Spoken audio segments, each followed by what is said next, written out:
शाम को नमस्कार।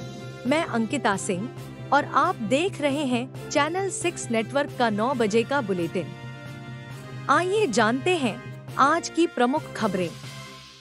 महाराष्ट्र के नए मुख्यमंत्री की घोषणा 4 दिसंबर को की जाएगी, जिसमें शिवसेना और एनसीपी महायुति गठबंधन के मुख्य सहयोगी आगामी सरकार में उप मुख्यमंत्री पद प्राप्त करने की संभावना है। विपक्षी दलों ने आरएसएस प्रमुख मोहन भागवत के 3 बच्चों वाले बयान की आलोचना की है और परिवार नियोजन को व्यक्तिगत चुनाव बनाए रखने की बात की है। केंद्रीय मंत्री चिराग पासवान, जो बीजेपी के सहयोगी हैं, ने भागवत द्वारा उठाए गए मुद्दे को स्वीकार करते हुए इसे राष्ट्रीय प्रजनन दर और जनसंख्या से जुड़ा तकनीकी विषय बताया। नेशनल कॉन्फ्रेंस के नेता फारूक अब्दुल्ला ने केंद्र से उन क्रियाओं को समाप्त करने की अपील की है जो सांप्रदायिक तनाव को बढ़ावा देती हैं। उन्होंने भारत में मुसलमानों के साथ समान व्यवहार की बात की और अपनी हाल की धार्मिक यात्रा पर कश्मीर और मुस्लिम दुनिया के लिए शांति की कामना की।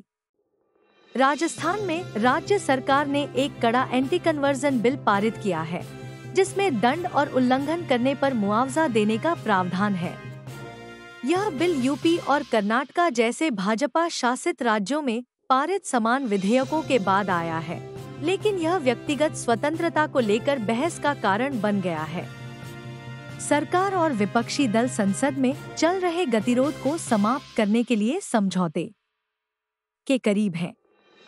संविधान को लेकर चर्चा होने वाली है, जिसमें सत्तारूढ़ बीजेपी ने संवैधानिक मानदंडों के पालन का बचाव किया, जबकि कांग्रेस के समय में इस मामले के गलत तरीके से प्रबंधित होने की बात की।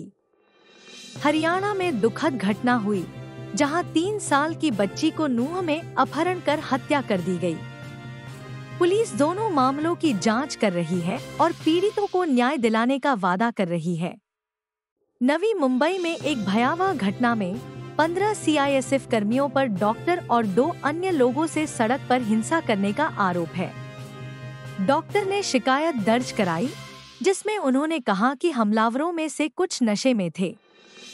पुलिस ने संबंधित धाराओं में मामला दर्ज किया है और जांच जारी है। सरकार ने पेट्रोल, डीजल और विमानन ईंधन के निर्यात पर विंडफॉल टैक्स को समाप्त कर दिया है, जिससे तेल उद्योग को लाभप्रदता में सुधार और व्यापारिक वातावरण में सुधार की उम्मीद है। नेपाल के प्रधानमंत्री केपी शर्मा ओली चीन की यात्रा पर गए हैं, जिसका उद्देश्य द्विपक्षीय संबंधों को मजबूत करना है। यात्रा के दौरान 2016 के व्यापार और ट्रांजिट समझौतों को क्रियान्वित करना, सीमा बिंदुओं पर बुनियादी ढांचे को बेहतर बनाना और हवाई कनेक्टिविटी को बढ़ाना प्रमुख विषय होंगे, जिससे नेपाल को लैंडलिंक्ड भूमि से जुड़ा देश के रूप में स्थापित करने की दिशा में मदद मिलेगी। सुप्रीम कोर्ट ने किसानों से अपील की है कि वे अपनी प्रदर्शन के दौरान जनता को असुविधा से बचने का प्रयास करें। डल्लेवाल की याचिका खारिज करते हुए कोर्ट ने आश्वासन दिया कि प्रदर्शनकारियों द्वारा उठाए गए मुद्दे न्यायिक विचाराधीन रहेंगे। किसान संघों ने अपनी आंदोलन जारी रखने का संकल्प लिया है, साथ ही जनता की सुविधा का भी ध्यान रखने की बात कही है। आज एक बयान में पश्चिम बंगाल की मुख्यमंत्री ममता बनर्जी ने बांग्लादेश में बढ़ते तनाव के बीच संयुक्त राष्ट्र शांति सेना के भेजे जाने की अपील की है। उनके इस बयान पर मिश्रित प्रतिक्रियाएं आई हैं।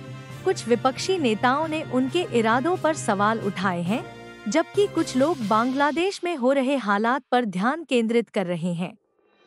आखिरकार प्रधानमंत्री इंटर्नशिप योजना की लॉन्चिंग को टाल दिया गया है। नई लॉन्च तिथि जल्द ही घोषित की जाएगी। इस योजना में शीर्ष 500 कंपनियां भाग लेंगी, जो पिछले 3 वर्षों में अपने कॉर्पोरेट सोशल रिस्पॉन्सिबिलिटी (CSR) खर्च के आधार पर चुनी जाएंगी और यह योजना स्वैच्छिक होगी। इतना ही इस समय के लिए।